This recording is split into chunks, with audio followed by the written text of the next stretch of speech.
Many years ago, in a small village that nestled between thick forests and a mountain ridge, there was a man known as Henry, a magician of great repute. Henry's power was legendary, and his shows drew in people from miles around. Unlike the playful, illusionist magicians, Henry's magic seemed real, too real.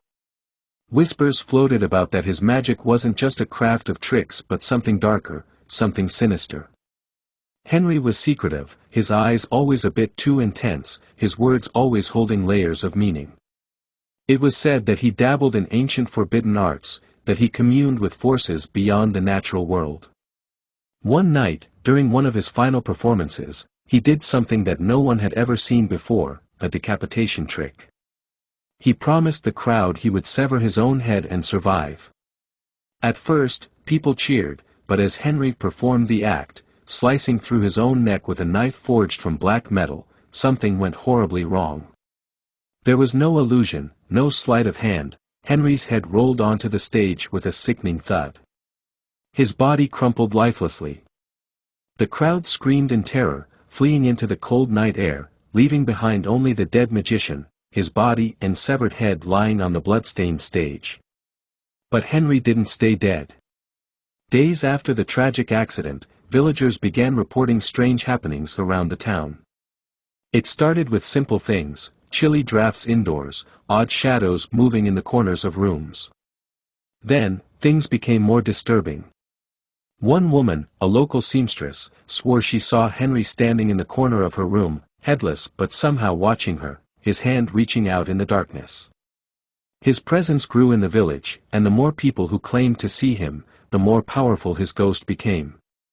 Late one night, a farmer named Tom returned from his field to find a note nailed to his door. It read, "You cannot escape death, for I have conquered it. Fear my return."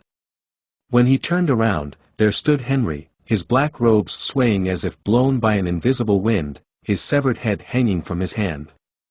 Tom screamed, but Henry's hand was already on him, cold and clammy, silencing him forever. After Tom's mysterious disappearance, fear settled over the village like a thick fog.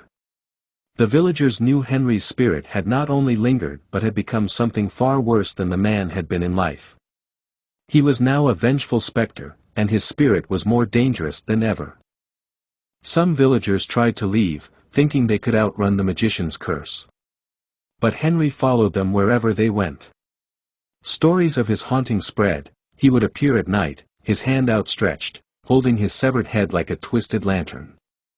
The head's eyes, although dull, seemed to follow the living, watching, waiting.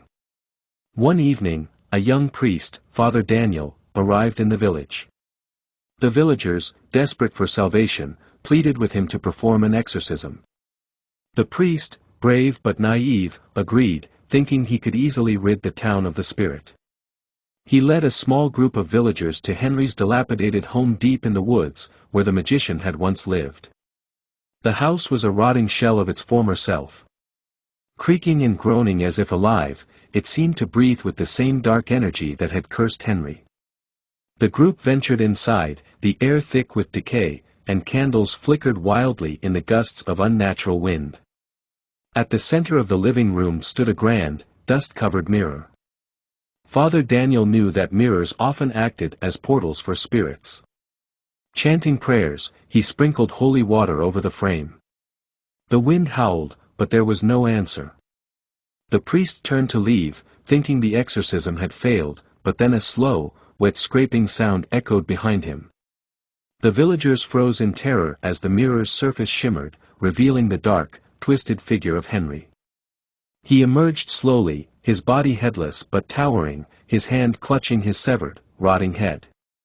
The head's mouth moved, forming words in a guttural growl, "You cannot banish me. Death is but a doorway, and I have opened it." Before Father Daniel could react, Henry lunged at him. His fingers, cold as death, wrapped around the priest's throat. The villagers screamed and ran, but Father Daniel was dragged toward the mirror, his body convulsing as Henry's cursed energy coursed through him. The priest's last breath echoed in the house as his body fell limp to the ground. The mirror cracked, but Henry remained, his spectral form now more solid than ever. The village descended into chaos after that night. People locked themselves inside their homes, but no amount of barricading could keep the Headless Magician out. He moved like a shadow, appearing without warning, his severed head an omen of death. He haunted those who had once cheered for his tricks, punishing them for witnessing his demise. One by one, the villagers disappeared, each victim found with a twisted look of terror on their face and a note left behind that read, "Death is only the beginning." As time passed, the village was abandoned, left to crumble and rot.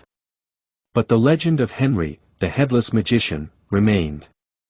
Travelers passing through the area still claimed to see him wandering the roads at night, his robes billowing in the wind, his head gripped in his hand. Some say they've heard his voice, whispering from the dark, "I am eternal, and I will find you." Those who hear the whispers know that Henry's magic, even in death, is far from finished. The Headless Magician haunts not only the village that wronged him but anyone who dares speak his name.